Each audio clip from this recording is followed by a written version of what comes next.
Welcome to this latest presentation by the London Transport Museum Friends.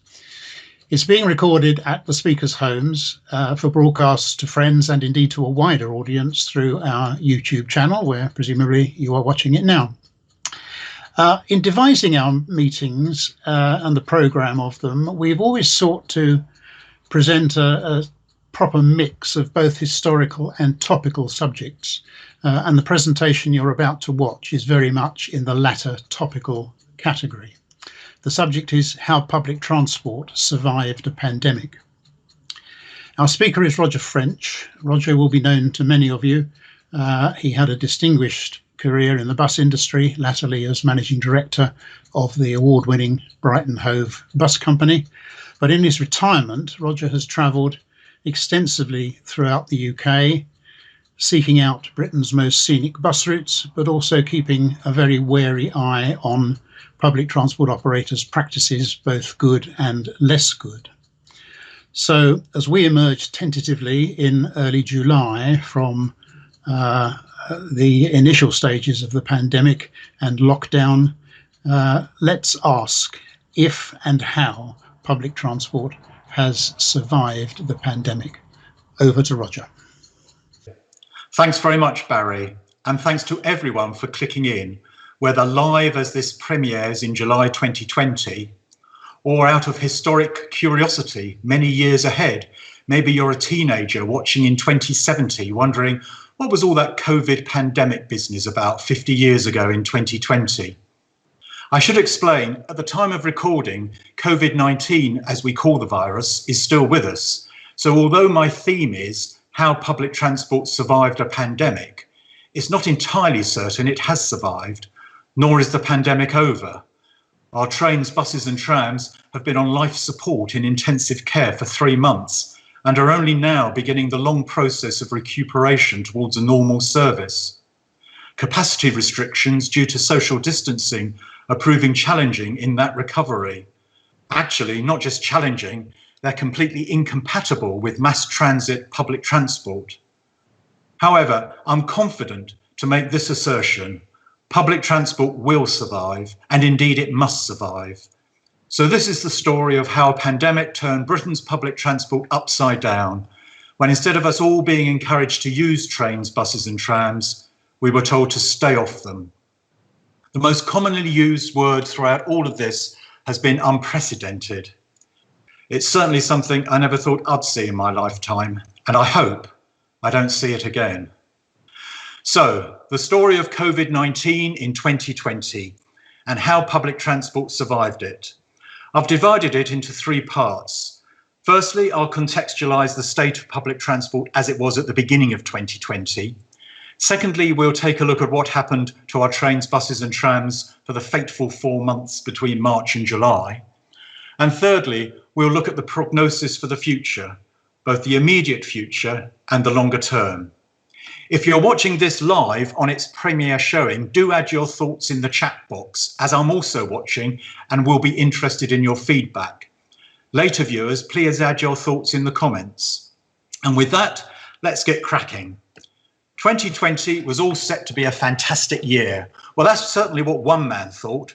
After all, he'd just won an election with an 80-seat majority. He was taking the country out of the EU at the end of January. He'd managed to take a holiday or 2 and finish writing a book between Christmas and February, allegedly. And his partner was pregnant and indeed gave birth at the height of the pandemic.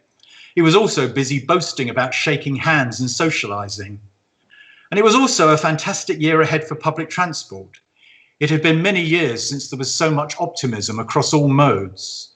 On the trains, 2019 had been a bumper year for new deliveries, albeit many hopelessly delayed, and 2020 was set to see many more deliveries hit the tracks. Exciting developments with brand new rail lines gradually taking shape. Even Crossrail was gradually coming on stream. Exciting projects in London included upgrades to busy stations such as Bank, as well as an extension to the Northern Line. A programme of new stations underway, not only in England, but Wales and Scotland too, with many proposals in the pipeline. And even restoring withdrawn railway lines too, with a £500 million fund to help proposers of schemes. Not that £500 million will pay for many metres of track, It wasn't all positive. There were growing concerns at the creaking system of franchises, with many on the brink of collapse.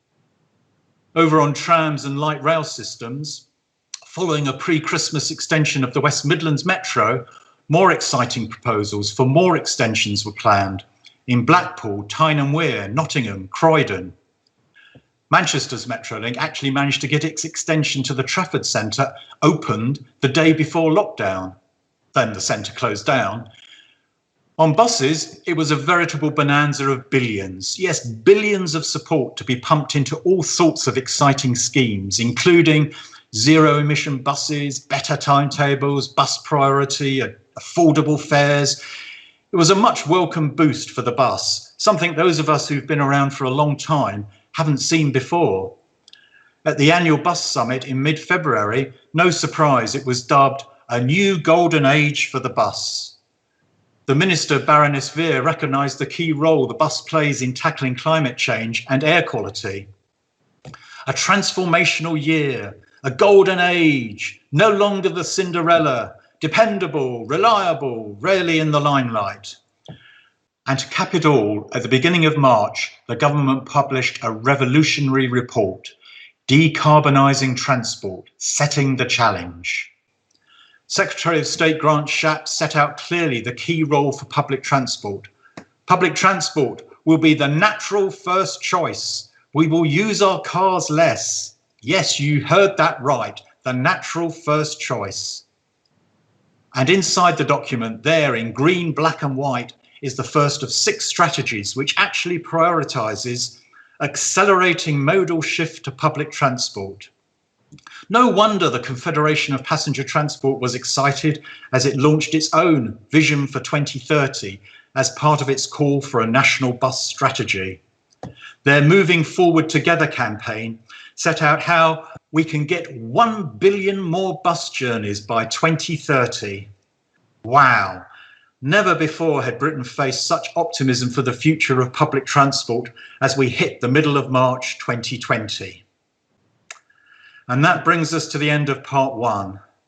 I need to remind those of you watching some years hence, 2020 didn't quite work out as intended.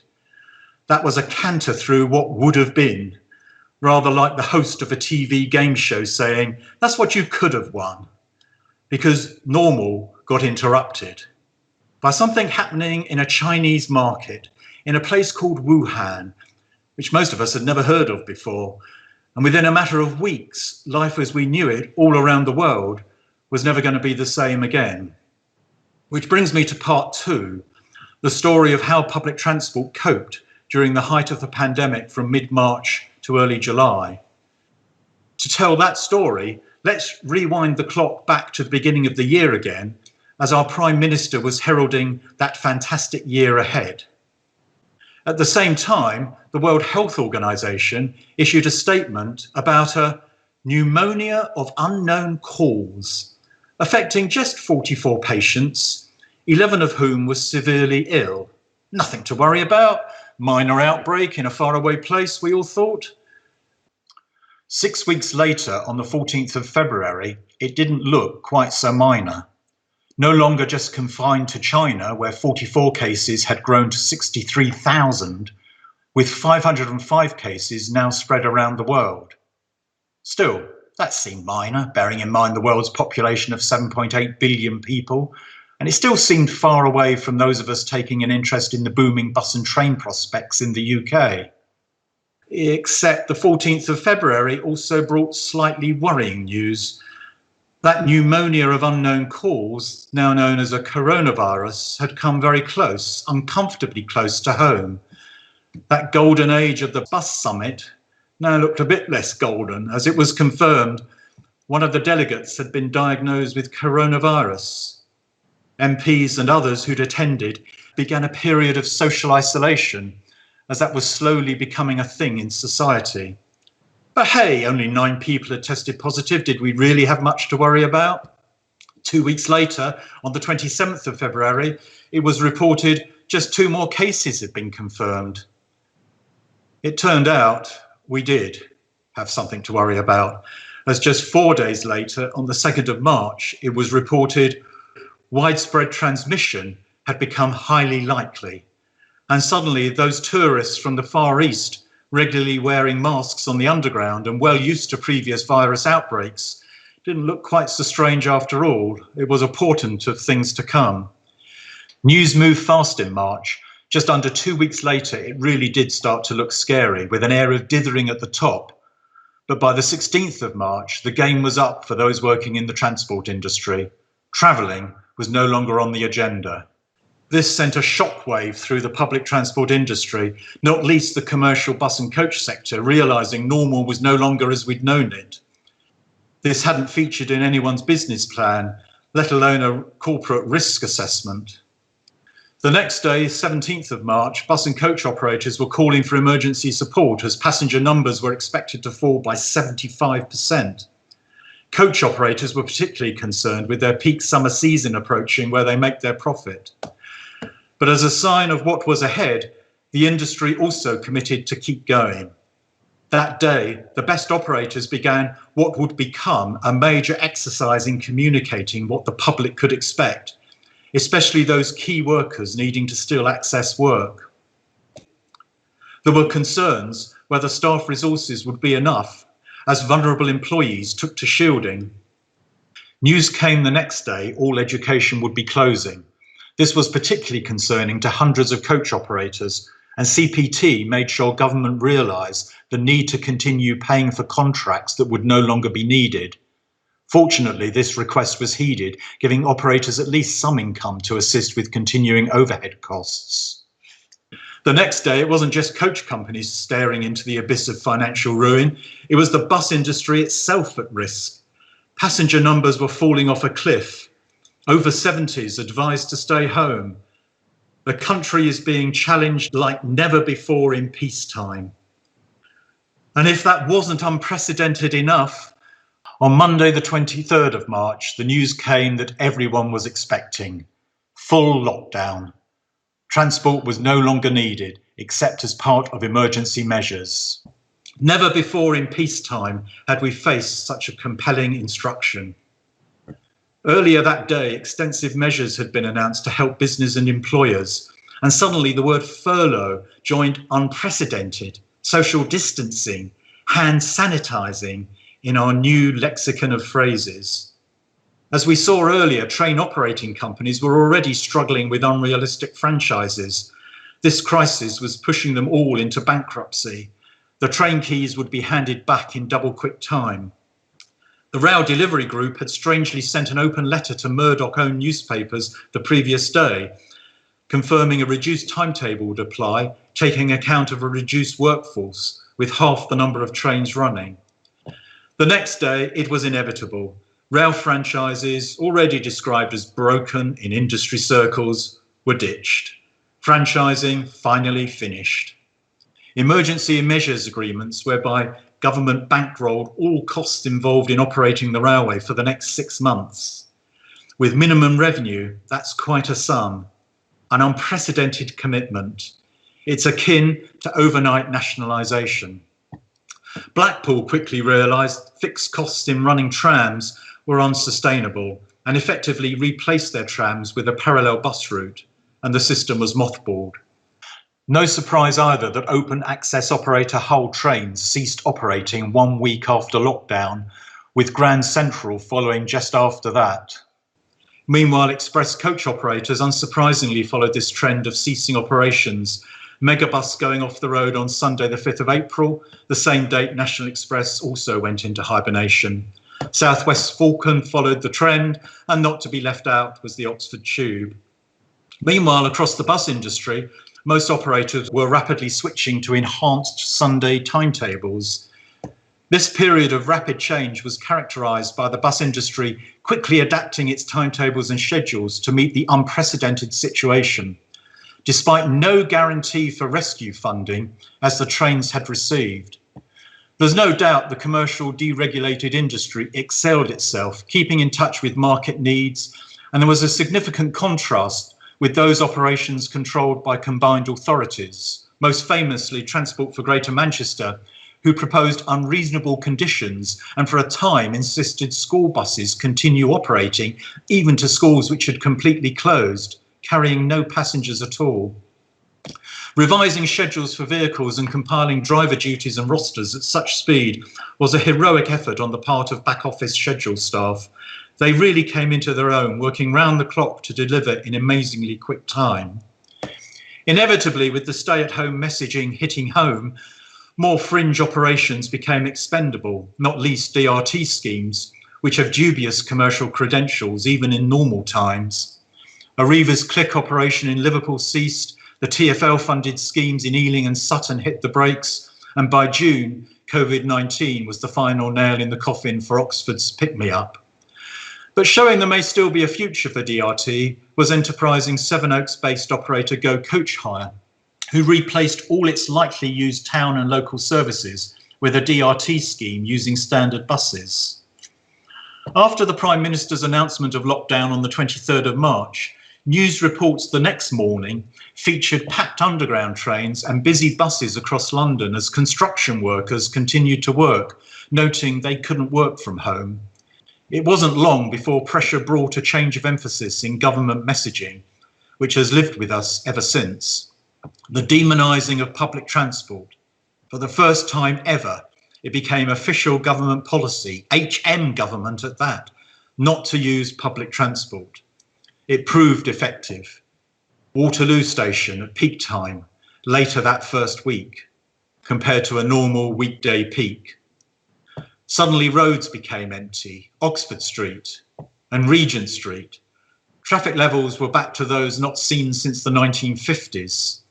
And we began to realise air quality was improving. It became a pleasant place to be. We were shown impressive graphs every night on the television confirming how much we were all staying at home. Rail and tube travel had dropped to around 5%, with TfL bus use below 20%. It's quite extraordinary to look back now and remind ourselves just how quickly everything changed.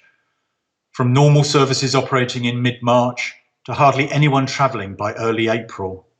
2 weeks of unprecedented impact on public transport in this country. Quite incredible. Bus and train companies are used to dealing with disruption, for example, adverse weather, snow, ice, floods. Emergency schedules and contingency plans are nothing strange.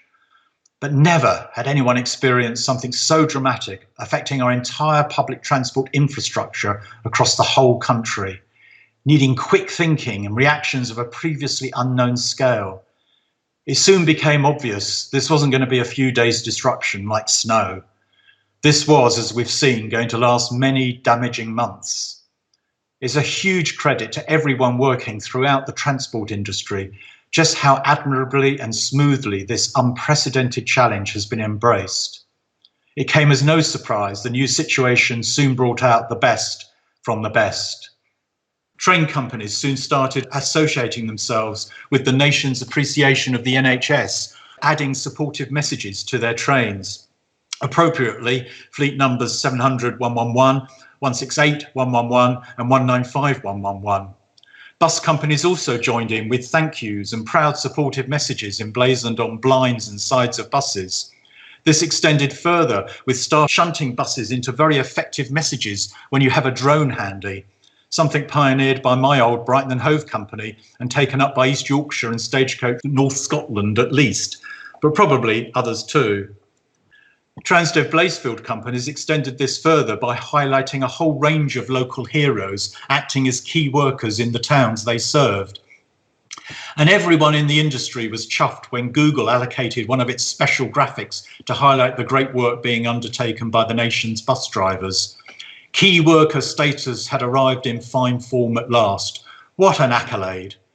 And who'll forget the hero status rightly conferred onto Captain, then Colonel, then Sir Tom Moore, raising countless millions for NHS charities with his sturdy walking frame. Well done Keighley Bus Company for marking his Yorkshire origins. Pleasingly, there were so many other acts of community spirit, too many to highlight here.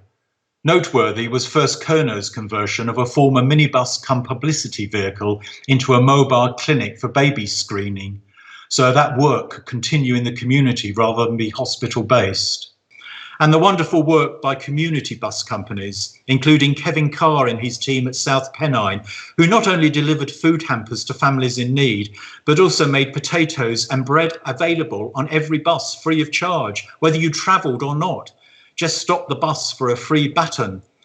Aylesbury-based Bernie the Bus did similar work and even got a plug from the local MP in Prime Minister's Question Time in Parliament.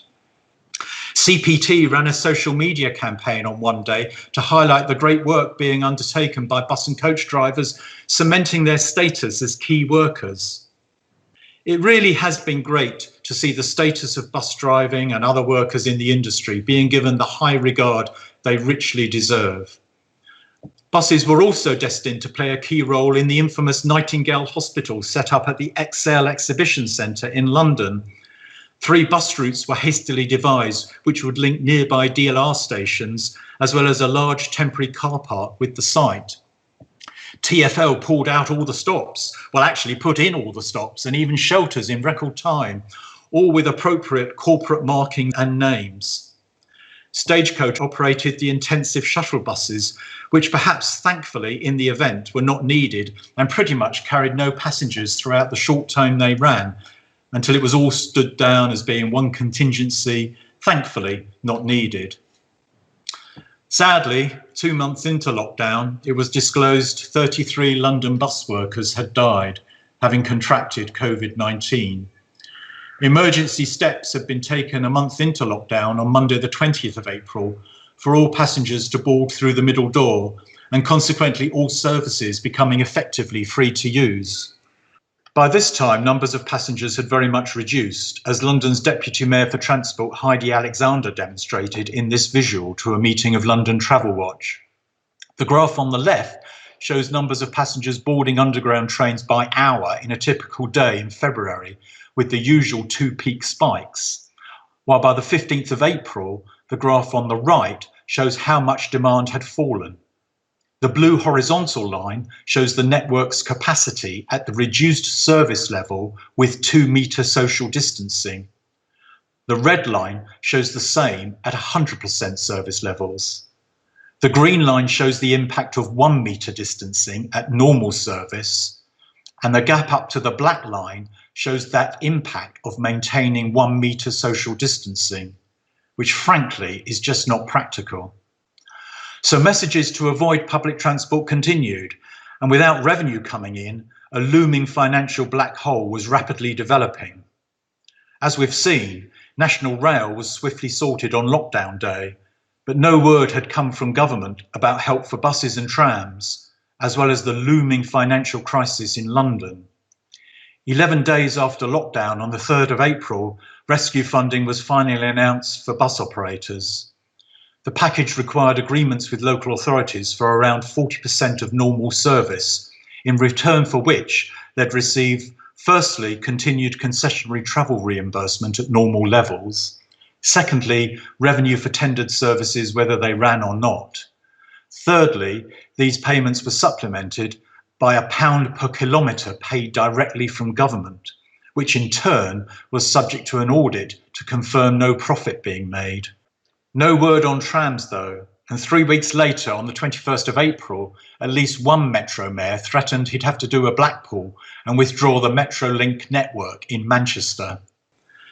Luckily, just under 2 weeks later, a bailout arrived to keep the tram and light rail wheels turning, albeit not enough, it was said. Meanwhile, the financial situation in London was becoming untenable. By the 14th of May, the money was running out so fast the mayor would legally have to embark on action to severely reduce operations and begin shutting down the whole system.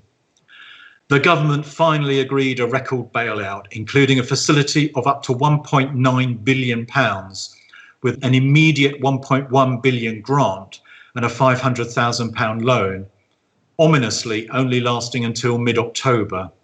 And it came with strings attached, not least the reinstatement of the congestion charge, together with an increase in its price and expansion of hours and days of the week, and the ending of free travel in the morning peak for Freedom Pass holders, the return of everyone paying their fares, and controversially, the ending of free travel for children.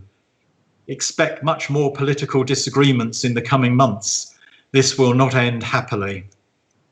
Sadly, despite lobbying by CPT, there's been no financial help for the country's beleaguered coach operators. And we've already seen some well-known names disappear, high profile of all the collapse of Shearings and its well-known brands. A very rough back of the envelope add-up of all these bailouts highlights some frighteningly high figures, and they don't include support from Welsh and Scottish governments. They do demonstrate the excellent value offered by the nation's buses. If I've got my noughts in the right place, it's an annual bill of £18 billion. It's simply unsustainable. On rail, it works out at a staggering £100 that's been paid for every passenger who's made a train journey since lockdown. Quite incredible.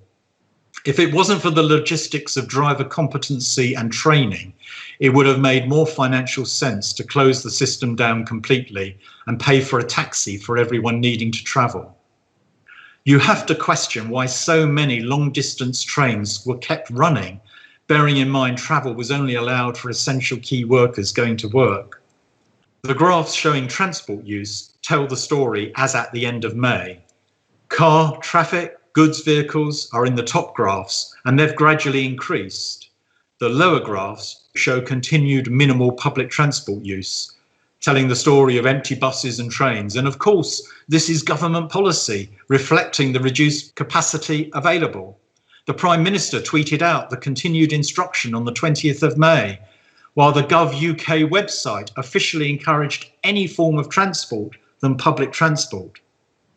Those who did venture onto the network were greeted with an array of instructions and negative notices. When you got on a train, it was made clear just how few seats were now available to occupy. Sometimes in a rather over-the-top, blatant way. This approach has become known as the crime scene syndrome. You'd be forgiven for thinking you'd jumped on a train heading out of service back to depot. Bus companies have been at it too, as they indicate only 1 in 4 seats are available, reducing capacities to around 20 on a double deck, to 9 or 10 on a standard single deck, and even down to half a dozen on a smaller single deck. Full marks to those operators who've resisted the temptation to use yellow and black, "this is a hazard area" regime. I also think there's a lost marketing angle. At last, passengers are guaranteed the adjacent seat for their bag to occupy. The problem is, if you do venture out to catch a bus, the chances are, with such low capacity, you may be left behind with bus full signs displaying, despite the bus being pretty much empty by any normal standards. Some operators are experimenting with screens, here with Prentice of Haddington and here from Irizar. Something like this really needs to happen if social distancing is continuing for some time to come, which at the time of recording, it looks as though it will. Even now reduced to 1 metre, which with a standard bus seat spacing at 65 centimetres makes hardly any difference to bus capacity. Network Rail have spared no effort in making sure you don't feel welcome. A deserted Euston, for example, or online, including ScotRail, while LNER have dispensed with the age-old tradition of a turn-up-and-go railway, insisting all seats are booked in advance. While Avanti West Coast are just recommending rather than insisting, so no consistency across the long-distance network. GWR just implore you to drive a car instead. I love the idea of cycling or walking from London to Penzance. East Midland Railway and other Abellio operating franchises, they go to an extreme. They're making you tick boxes to confirm you're complying with the instructions. There's been confusion over messaging too. What are rules and what is guidance? Take ScotRail, who issued 5 rules, including Rule 2, avoid peak time commuting, which if everyone followed that rule would mean there'd be no sense in running peak hour trains. No chance of a leisure journey from my home station in Essex, even though a parasol on a small lump of an island looks pretty inviting if that's what it's meant to be. Government advice has been churned out in yellow and blue messaging, which a number of operators have picked up and slavishly used, even though it's brash and unfriendly. Even trade body CPT itself joined in the where possible walk or cycle instead mantra, which raised a few eyebrows, as well as the capacity issue. There's nothing more off-putting than worrying you're going to be left behind at the bus stop. It's probably even more frustrating than a bus not arriving. Bus operators were at it too. And I'm not sure about the wisdom of pushing out as an angle to the media that you're going to be left behind, which was naturally picked up in West Yorkshire. One key development from the pandemic has been the important prioritisation of cleanliness. It's now reported in surveys as being of higher importance to passengers than punctuality. Companies have been rightly emphasising cleanliness and their heightened regimes, although in some cases the images portrayed are well-meaning but far too negative. Hazmat suits imply buses are a truly unsafe place to be. But some companies have really excelled themselves with excellent positive messaging about being clean, safe and ready to go. I especially like Transdev Blacefield's short video reassuring passengers using the bus can be as nice as it always was, just the type of positivity we need. It's also been encouraging to see operators using professionally designed messages which create a positive feeling rather than all those shouty blue and yellow notices. Other welcome messaging from Excelabus, who furloughed itself for a few weeks, and Ensign Bus, who've been at the forefront of positive messages. Another welcome initiative has been the commercial bus industry responding by implementing new additions to their apps, which feature capacity available on board, including the wheelchair space. Yet another welcome initiative has been relaxing of competition regulations, allowing bus companies to easily accept each other's tickets. Yet another example of how the industry has acted responsibly, despite legislation and regulations being eased. Long may that continue. Despite the uncertainty of service changes and timings, at least one company even commendably produced a printed timetable. So well done, Go North East. And we've seen hand sanitizers becoming more common in a whole host of places, including some bus fleets and at stations. And great to see face coverings and hand sanitizers taking over from sugary drinks in dispensers at stations. Since face coverings became mandated on public transport in England from the 14th of June, we've seen some subtle changing in notice wording, including no longer saying please. And following Scotland's change from the 21st of June, the ScotRail Rule 4 really is a rule now. And as always, a sense of fun, as well as a serious message from those companies expert in communications. Transdev Blazefield again, and a number of train companies have joined in too. By mid-June, many bus timetables were being restored to normal pre-COVID levels, albeit with some reductions at quieter times, such as evenings, reflecting a number of staff still being sick and unavailable. Train companies returned to more normal timetables from early July, with express coaches also back on the road, all ready for the easements to lockdown, which were introduced in England on the 4th of July, with Scotland following in the middle of the month. And that's the story of how public transport fared during lockdown. Let's move on to part 3. Public transport out of intensive care into recovery mode, post-COVID. Assuming we have seen the worst of it and there's no second spike heading our way, which sadly many commentators are saying is quite likely. Now, my ideal would be to repeat part 1 of this talk, listing all those great things that were in store for the future of public transport, what we would have won. But we have to be realistic. Nothing is quite as it was, not least the huge reduction in people travelling by bus, train and tram, and the demonisation of public transport throughout the crisis. We're now facing a fork in the road. Are we going all out for a public transport and active travel revolution, locking in the benefits of air quality, banishing congestion, or is it going to be back to the old ways and worse of car domination? At the moment, we can only dream of being in the same place as New Zealand, where on the 8th of June, normal public transport returned with no need for physical distancing. Mohammed Mezgani, Secretary General of UITP, hit the nail on the head. We must come back better. Here's an action plan. For immediate action, the first three are absolutely vital. They must be enshrined in everything the bus and train industry now does. No more negativity, no more Mr. or Mrs. Nasty. We're all Mr. or Mrs. Nice. Because after all, it is clean. It's cleaner than ever before, and it really is safe. How safe? A study showed in both Japan and France, no clusters of infection came from public transport. Why? Because passengers followed guidelines. They wore masks. Generally, they travel in silence. There's good ventilation.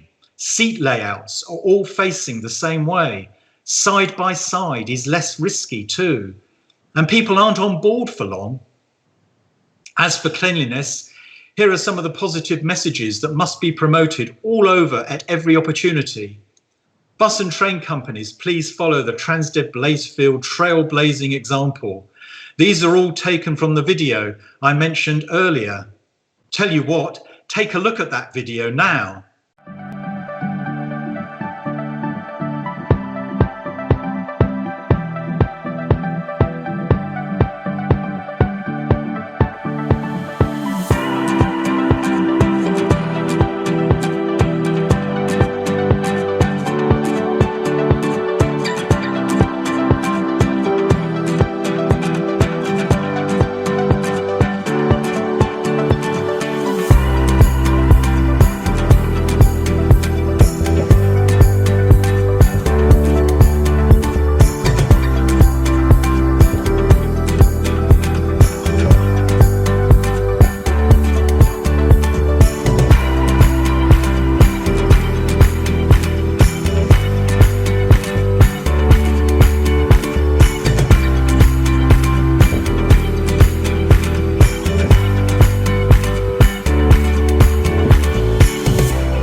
Well done, Transdev. As part of Better, there's also much improved opportunities for information and tickets. And if the government, DfT, Rail Delivery Group or whoever really are serious about reforming rail ticketing system, the golden opportunity to do it is when you're carrying just 5% of passengers and the revenue risk is zero. This was proposed in February 2018. The fact that it's not happening speaks volumes of the inbuilt inertia of rail compared to the dynamism of bus, where we've seen flexibility with new ticket products introduced, new app developments, contactless, and a whole lot more. Next up, we need to build on the higher profile of transport staff being key workers. There have been some excellent examples of staff communications throughout the crisis, and they need to just be the start as we build better. Make sure we don't lose that key worker status, and we must build in the benefits of reduced traffic. But time is running out. Active travel of walking and cycling is good. Bus companies need to see their complementary benefits. Here's an interesting slide, courtesy of Kent County Council, showing routing requests on the Apple platform from mid-January to mid-June, comparing Germany with the UK. The red is driving, the orange is walking, and the purple is public transport, with the baseline through the middle. You can see how in Germany, where there are no exhortations to avoid public transport, there's no social distancing restrictions on public transport either, public transport requests have recovered well, whereas they haven't in the UK. We really must not miss this opportunity to hold the government to its commitment, accelerating modal shift in the decarbonisation report. Yet one of the first things the Secretary of State Grant Shapps eulogised over at a Transport Select Committee hearing at the end of June was the £27 billion road building programme and a commitment to introducing electric cars, which will do nothing to tackle congestion or accelerate modal shift. It seems to have been forgotten already. Indeed, towards the end of June, the DfT has been busy promoting car sales on its own Twitter feed. It had an embedded video encouraging us all to go out and buy a car. Cars take up valuable space. That's become self-evident during this crisis. There have also been some poor examples of local authorities banning buses from high streets, such as here in Union Street, Aberdeen, an absolute scandal. This is the fork in the road, and we need to take the road to public and active transport. Bicycles and walking taking priority over the car, but not at the expense of inconveniencing buses and bus passengers, please. Interestingly, within days of lockdown beginning, even the AA was noting how pleasant life had become in a car-reduced society with less need for travel. There's some scepticism whether it would last. Too soon to make a forecast, said HS2 supporters keen to see that project go ahead. Expect more vested interests either for or against expanding infrastructure in coming months. In fact, just 2 months later, a realisation that car use is dramatically increasing. TfL's modelling shows a potential doubling of car use in central London. It was good to see Go Ahead's chief executive David Brown at the end of June make the call for buses to be centre stage and the government to stop its negative messaging. Quite right too. Other group chief executives, please note and join in. Moving forward from immediate action, we need a plan for the rest of the year. Let's get the funding confirmed for after August and September when it runs out for bus, tram and trains. We're going to still need it. Let's get some certainty rather than last-minute brinkmanship. Let's keep the flexibility for bus companies to register services at short notice rather than have to give 70 days notice as the old system required. At the moment, that easement runs out in September, so bus companies will need to work out what services to run in October before July is out. Completely impractical in the current circumstances. The Williams review on the rail structure is well out of time. It needs bringing forward now.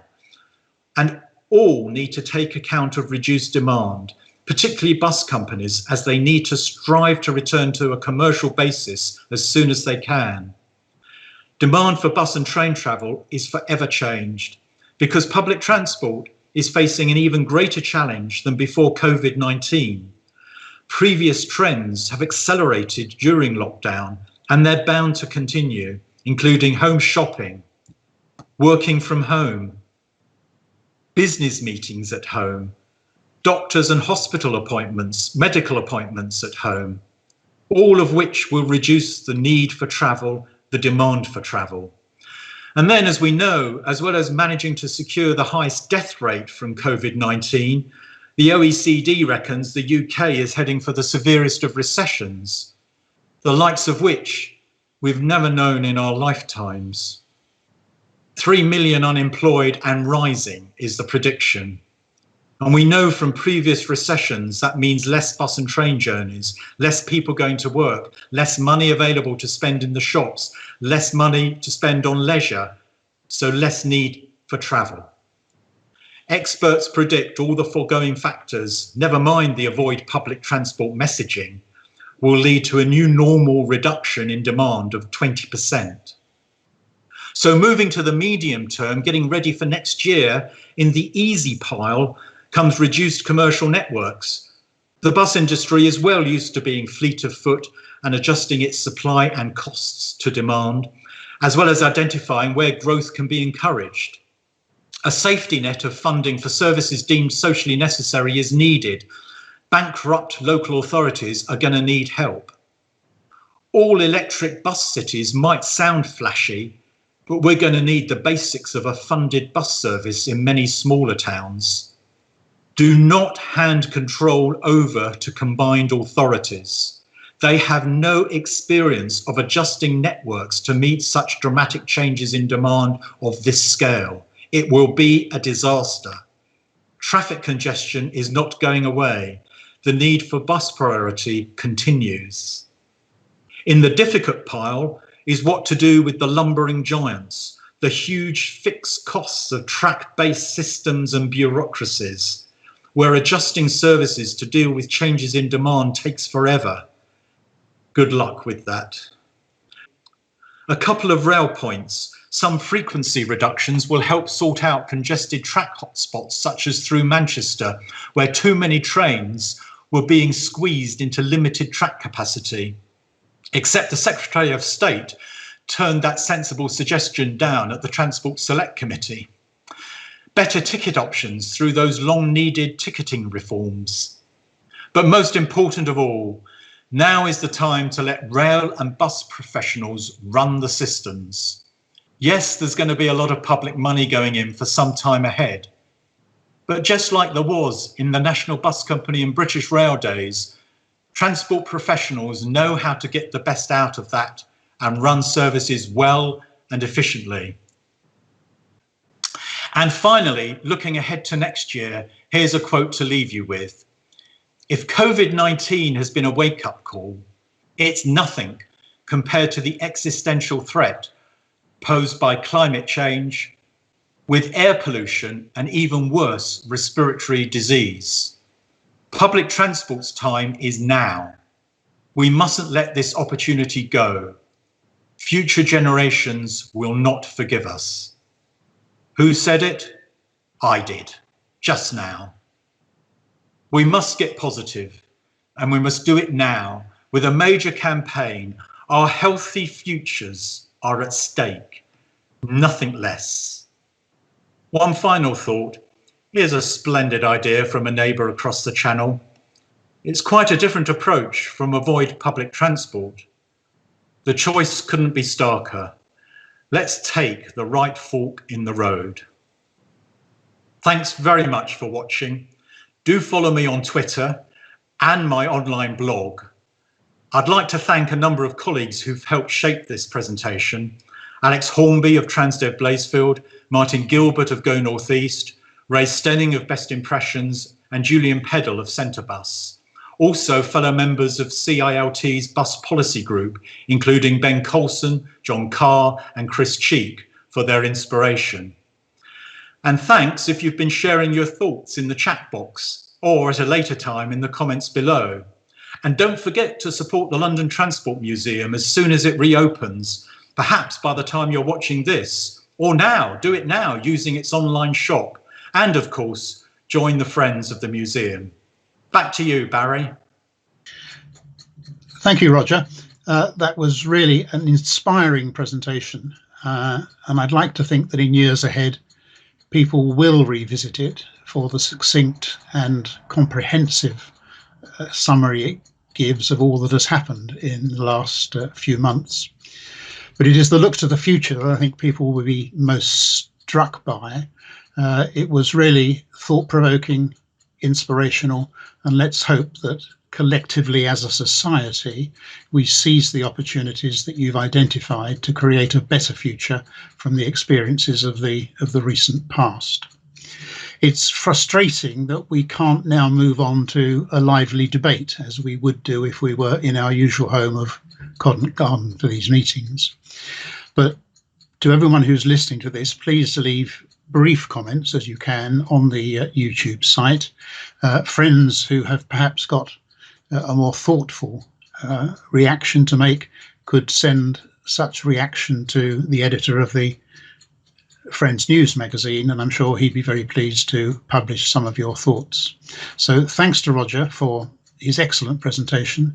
Thank you for watching, and join us again, please, for some more of these at-home presentations.